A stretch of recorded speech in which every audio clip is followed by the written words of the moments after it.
বলিউড অভিনেত্রী হুমা কুরেশির চাচাতো ভাই আসিফ কুরেশিকে খুন করার অভিযোগে দুইজনকে গ্রেফতার করা হয়েছে। অভিযুক্ত দুইজন সম্পর্কে ভাই বলে জানিয়েছে দিল্লির পুলিশ।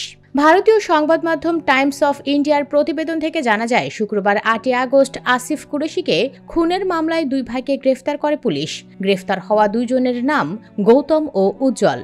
এদিকে আসিফের স্ত্রী শাহিন আসিফ কুরেশি দাবি করেন, খুনিরা অকারণে তার স্বামীকে কুপিয়ে হত্যা করেছে। তিনি বলেন, ঘটনার দিন আমার স্বামী বিনয়ের সঙ্গেই ওদের স্কুটারটি সরাতে বলেছিলেন। তারা স্কুটারটি সরাবে বলে চলে যান। তারপরে কিছু মানুষ নিয়ে আবার ফিরে এসে আসিফের সঙ্গে তর্কে জড়ায়। শাহিন আসিফ আরও বলেন, তর্কের এক পর্যায়ে হঠাৎ উজ্জ্বল ধারালো ছুরি দিয়ে আসিফের বুকে আঘাত করে।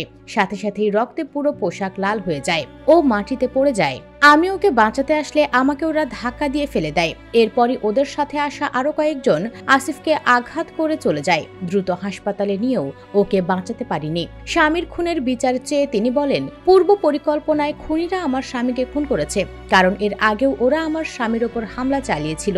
বৃহস্পতিবার 7 আগস্ট গভীর রাতে মর্মান্তিকভাবে খুন হন হুমা কুরেশির চাচাতো ভাই আসিফ কুরেশি। ভারতের দিল্লির নিজামুদ্দিন এলাকায় গাড়ি পার্কিং নিয়ে বিবাদের জেরে প্রাণ হারান আসিফ। পুলিশ বলছে, ওই এলাকার সিসিটিভির ফুটেজ তারা হাতে পেয়েছেন।